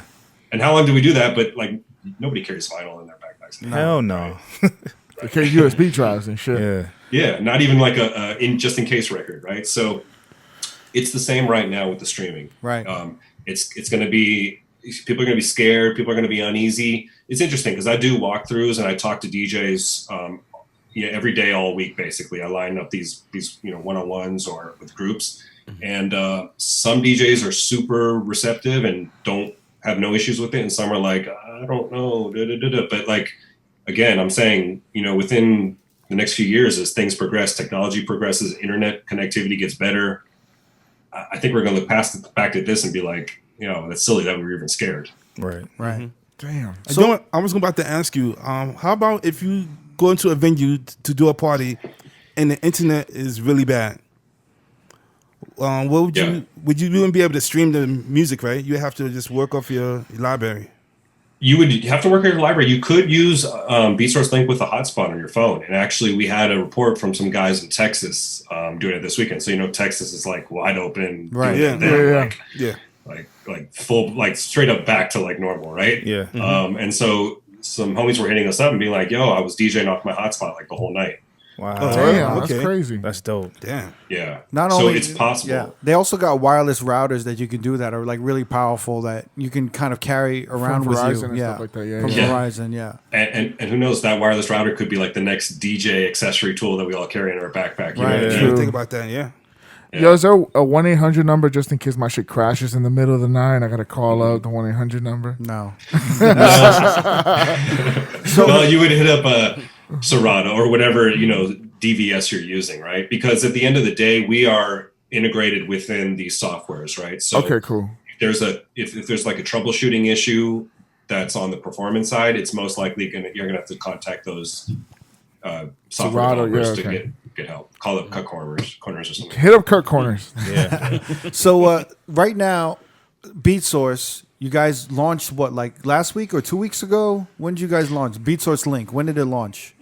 Oh, okay. So BeatSource Link launched probably 6 months ago. And BeatSource Link is the streaming platform of BeatSource, Right. pretty much. So what the songs that you have right now are regular songs. There's no radio versions, or they're probably radio versions, but there's no extended intros. There's no acapellas. There's nothing. It's just the music itself, right? Yes and no. So a majority of the catalog, I would say like 95% of the catalog are the original tracks, but that does include clean and dirty versions. So what we're doing is we are actively working to make sure that the library reflects explicit and clean versions, right? Because we know that's super important to DJs. Right. With the other services, it's not so important because like consumers don't really care about that. They typically want to hear the dirty versions, but we know with DJs, they need clean versions for their gigs, right? So our service will let you know whether it's explicit or clean. And then to your question about the intros, so that's something we're working on. And actually, we just started to get our first batch of intros in, and it's a long process.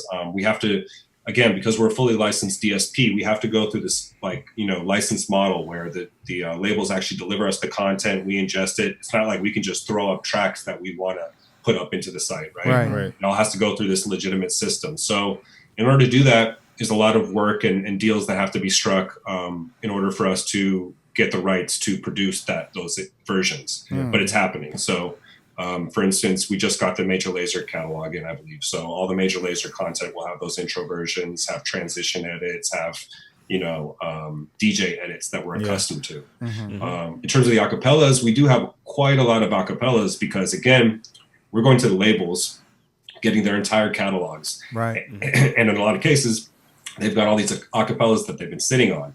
And what's interesting is like those other services, like a Spotify, they don't really care about acapellas. They don't want that because like what consumer is trying to listen to acapellas, right? But with us, we're like, yo, send those over. We need those. Like all the shit that you guys generally shelve and sit on and don't want to distribute to other like DSPs, we want all that. Wow. So we actually got a shitload of acapellas, all studio stuff, all legitimate. You know, the stuff that you used to back in the day, you go to Tower Records, you buy the CD single. The maxi single, and it would have the 4 versions on it, right? The extended mix, the radio mix, the Jeep mix, and then, the acapella, right? And so the labels have all that content sitting there. So, it's just about a matter of us going and getting it. And what's really cool about this is, like, we're actively working with the labels. So constantly we've got this running list of tracks that might be missing right now, but we're like, yo, we need to go get this. We need to go get this. So will instrumentals be available?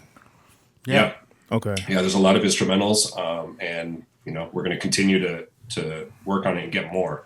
I mean, just so you know, it's like you said, the service is relatively new, but we're working hard on it and we're tweaking it and advancing it every single day. So it's growing, content's growing. We're curating the hell out of it, refining it, really building this into like this big powerhouse of DJ content. So it's really like a learning process, pretty much. Like, because you guys are like, it's so new that even this process of getting the extended intros for songs, as time goes on and your relationship with labels move forward, it'll start all moving a little bit faster, right? And it'll be more streamlined. And then, is that right? Yeah, for sure. Because in a lot of cases, it's about proving to the label departments why we need those versions, which sounds a little crazy, but you think about these major labels, right? They're huge entities with like many different divisions, right? And so a lot of you guys probably know the guys in the promo departments very well. I'm sure they hit you up every single week, send you all the records, ask you to play them, right? Those guys have no doubt about the value that we provide, and they know they got to get you the clean versions, the intro versions, all that, right? Yeah. And you get a little bit higher up the food chain into the business, departments, the legal departments and all that. They don't necessarily share that same vision. And so there's a lot of education that has to take place on part of us, like telling them, yo, we need this content from you and here's why. Which is crazy, but I guess we're too close to it. Like we live in this, we've been living in this for decades, so we understand it. And maybe to those guys, it's not clear, but again, that's where the revenue stream and the data comes in. Right. Because if I can offer that to you guys, then and prove to you why we should be getting intro versions and why a DJ would want an intro version, that helps. And that's an important communication that you guys are facilitating right now, because it could result into more instrumentals of new music, more acapellas of new music, and maybe even possibly you guys can start brokering remixes, right? To a certain extent, maybe a few years into the future, where you guys have editors on staff or certain DJs and producers that you're close with that will get access to the acapellas, and you'll be like, look, these are getting downloaded like crazy on record pools or on Bandcamps or whatever. We want to get these on the site. Can you guys approve these remixes? Is that a possibility, you think? Yeah, it sounds like you've been sitting in on our meetings, because that's exactly what we're doing. Yeah, right. Well, I'm a pretty smart guy, Styles. I think about these things. No, I'm just kidding. So, how soon do you think we can start seeing extended intros for music for the songs on there? How soon do you think it'll be? Super quick. Like I said, we're actively working on it. This is we got key guys on the team that's their sole job is to go out and secure these versions. So, like I said, we just got the new Major Lazer catalog stuff in. We've got your boy 6ix9ine stuff in there. We got some other Stiffy with the blick, and just to back up, the reason is because we have to work with those labels, right? So if a label is willing to work with us and help us, gain access to that kind of content, then we'll have it a little earlier than a label that's like not, right? So, we're using our relationships to get as much of that content as we can. We're also creating a ton of exclusive original content too. So there's DJ like tools like scratch samples, tone play sounds, sounds good. beats, breaks, all sorts of shit that is going to be exclusive to the BeatSource catalog as well. Got it. That's dope as fuck. How does the what is it, like a subscription? What is the cost right now? How does this cost? Yeah, so there's 3 different plans that we offer. The first is the link plan, which is $9.99 a month. It allows you to stream everything in the catalog up to 192 MP3. And then the next plan is $19.99 a month. That's Link Pro, and that will bump up your quality to 320 MP3. Okay. And then and it also gives you a locker size. So what we haven't talked about yet is our offline ability. So we're the only DJ streaming service that will allow you to actually store music offline and play it without internet connectivity. So you won't need Wi-Fi to log into BeatSource Link on Serato? You can just literally play with no internet if you've downloaded all the tracks offline. Yes, although it is that offline ability is not in Serato yet. So they're actively working on it. It's going to be coming in a forthcoming release, so it'll be coming very soon. But currently Serato is the last one that does not have it. If you're using Rekordbox or any of the other integrations that we're in, or software that we're integrated with, you can use the offline one. So Styles, when is it going to be in Serato? Let us know, Styles. Give us a date. When? Forthcoming release. So when you say locker, what does that mean? What does that mean? It means they're working on it. It's coming soon. Okay. I am in the development channels. I see that what's going on behind the scenes. They're 100% working. So basically, he sees the finish line. It'll be like Spotify or Apple Music, where we can literally download certain tracks, right? Yeah, I liken it to Netflix. If you ever use the Netflix app, you download it to your phone, watch it on the plane with no connectivity. Same kind of concept. Yeah. Nice. All right, so you said there's a locker size. Is there's going to be a limit to how many songs you can download, pretty much? Yeah, so that middle tier, so the $9.99 plan does not give you any locker space. That middle tier for $19.99 will give you up to 50 tracks that you can put in your locker. So you can only have 50 songs downloaded without internet, right? Okay. Yes. 50 songs that you can play without Wi-Fi. That's where the greed comes in, right? That's where the BeatSource greed comes in, right? Right. You can have you can have a little bit. All right, so $19.99, right? $19.99, you get the 320 MP3, you get the whole catalog, and you get the 50 tracks in your locker. 50 tracks. What can we do with 50 tracks, guys? I have a question. Nice 10 minutes. What can't you? That's a whole Twitch battle right there. Okay. Way to plug that in, kid. 8 p.m. on Sundays. Go ahead. We haven't even talked about that. We'll get there. But so that's the 50 tracks for the $19.99, and then our final plan is $29.99. That's the Pro Plus. Yeah. It's the same quality of the 320 MP3, but that gives you up to 100 tracks in your locker. Ooh, 100. When I say 100 tracks, that means you can put in 100 at a time, but it's unlimited in how you use it. So you can put 100 in on Saturday, take 100 out, and put in another 100 on Sunday, and you can do that unlimited, right? So there's no limit to what you do within the locker. It's just limited to the caps of how many songs at once. Are you guys going to create an unlimited ever or no? Yeah, probably not unlimited because we're fully licensed. Yeah, because the greed is in there. So you need it's not to greed. make money for the greed. It's because we're paying out. We're paying out for the streams and per the downloads as well. Yeah, to the locker, right? So you got to think that good almost 70% of our profits are going directly back to the artists and the labels. So in order to get to an unlimited locker space, I don't think that would happen. But I will say that increasing the locker size is something that's on our to-do list very high. We absolutely know we need to increase that size. And our size has started, at this size because we're a brand new company with a 0 user base. We literally went from having no customers to, what we're doing now. But the plan is, as we scale up, as we grow our user base, as we get bigger as a company, we want to be able to increase that locker size. Because I'm with you guys. I know it's if you want to go do a whole, you guys played the Vegas set, so it's a little longer. But in LA, if I'm going to do a whole 4-hour set, that's 400 records, right? So I want to be able to have at least the locker size of that. Right. So we're working on it. It's something we're actively trying to improve and make bigger. So when you're offline and you're DJ, right? Is there still some type of communication or analytics being recorded for how many times you play certain songs in your locker that are offline? You know what I mean? Yeah, I believe so. I believe all that data is still getting tracked and will be sent when you are connected. Got it. Okay. Wow, you guys really thought of everything for this. So how long have you guys been developing this? Pretty much. This has been in development probably for 2.5 years, maybe. Wow. Yeah. Like, we didn't actually launch the company until like only 1.5 years ago. But before that, like we were behind the scenes kind of like, it was a big deal because, you're talking about, the birth of a new company, but it's really this acquisition merger type of thing between DJ City and Beatport, which on their own are huge entities and operating, complete businesses. So Right. It was a lot. It was a crazy process. Like it was life-changing for all of us. We moved offices. We had been in the same office for 20 years. We got in the office.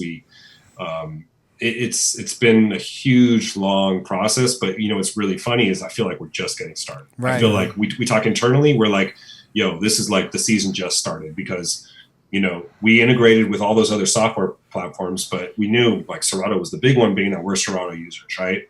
Yeah. I'm a Serato guy. I was using Scratch Live up until like I couldn't anymore. So it's like we knew we had to get in the software that we all personally use and love. Yeah. And now that we're in that, we feel like, shit's just getting started. Like I said, it's not even fully formed yet. Still, the locker's coming and still other things are coming. Mm-hmm. Nice. I was going to ask, with the pandemic happening, I know a lot of record labels in general, we were just talking about it, they don't have as many streams of revenue anymore. So do you think they came down on the record pools harder because of that? And did that speed up you guys' process in response to that to maybe get this thing rolling a little bit faster?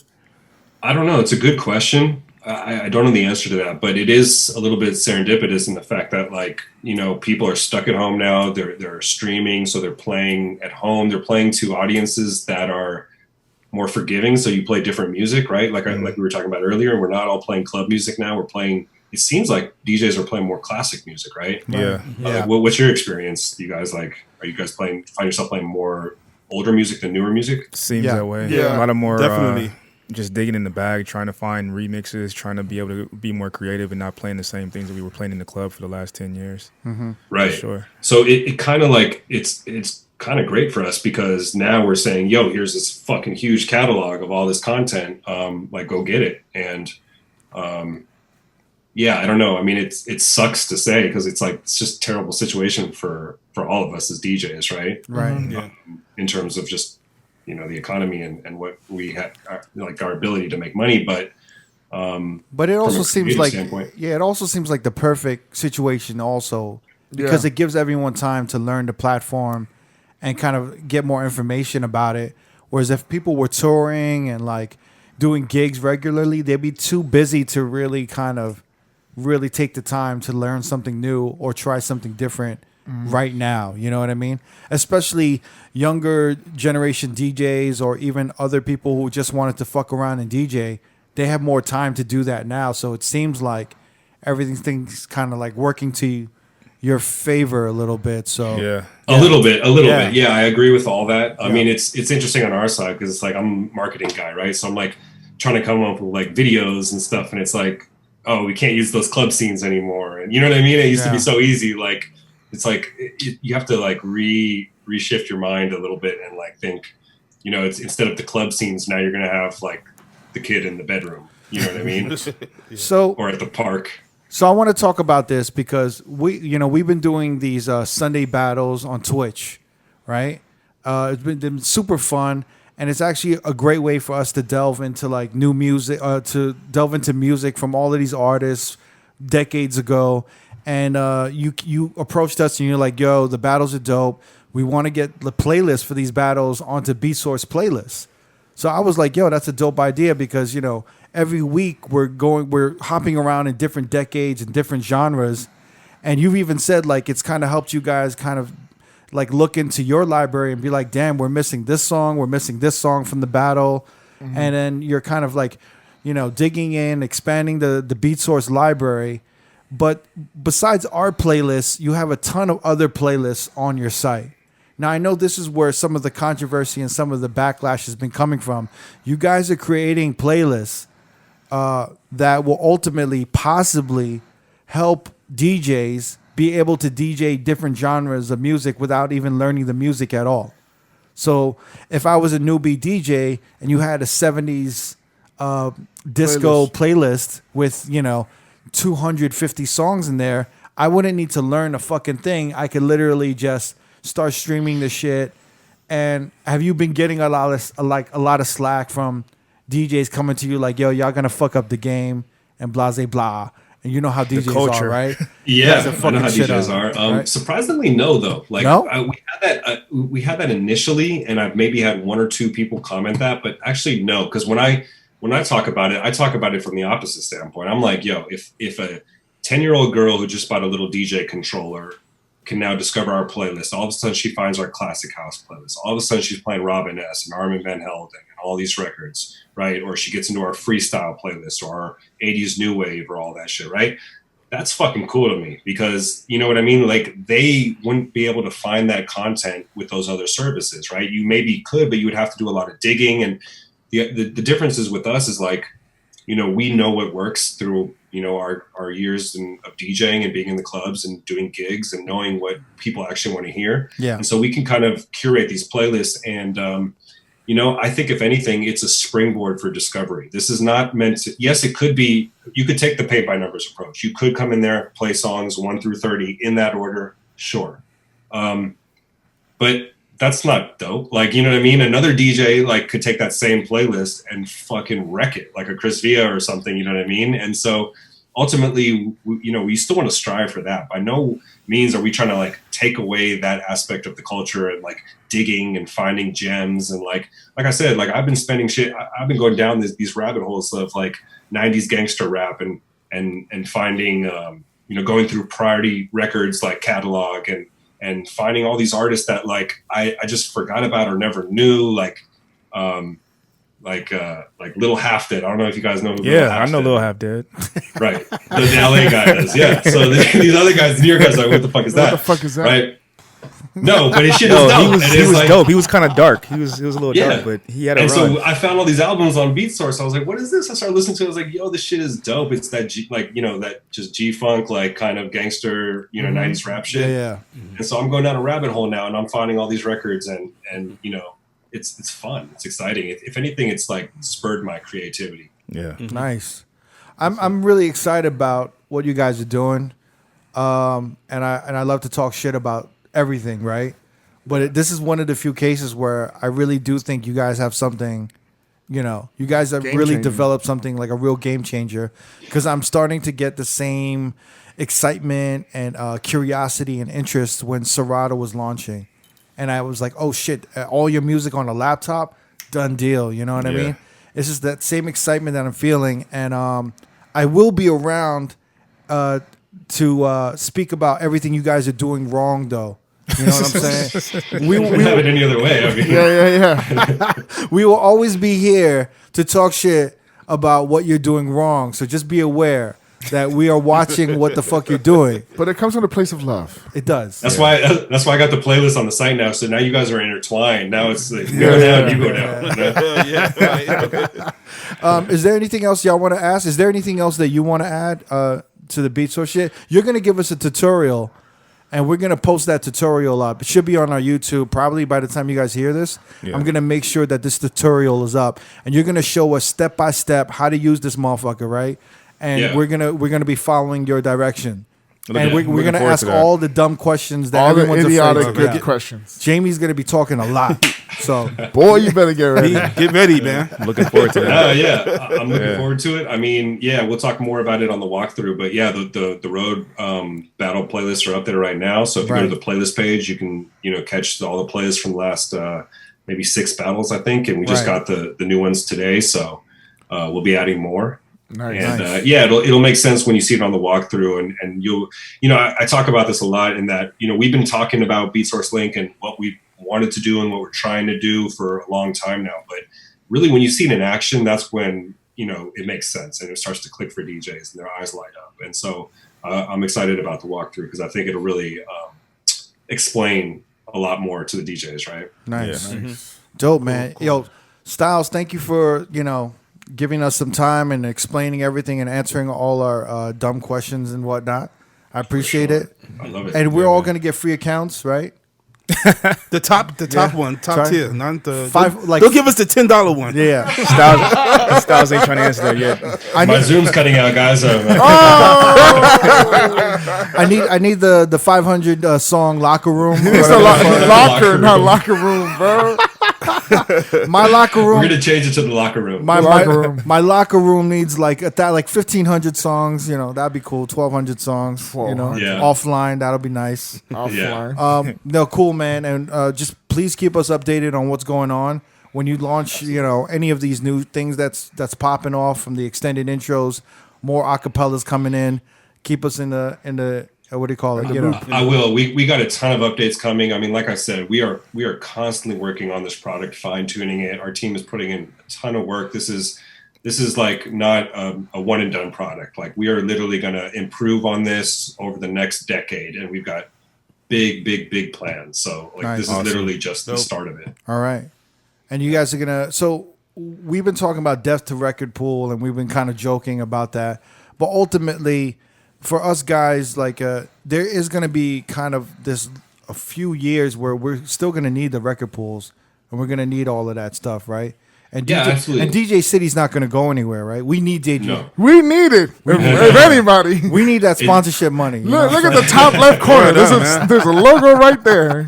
No, it's not going anywhere. And like I said, again, this is a supplement for you guys. This is not gonna, replace. I'm not trying to get you guys to delete all your shit and burn all your vinyl. Like, no, none of that's happening. Melted down. All right, cool. This is that supplement that you can have. So when the clubs do open up and you're back in Dre's or whatever, and Meek Mill comes in, it's like, yo, play my new shit, and you don't have it, you could just play it right there. Oh man, we don't have any new excuses now. Oh my god. Yeah. So we got to play all these requests now.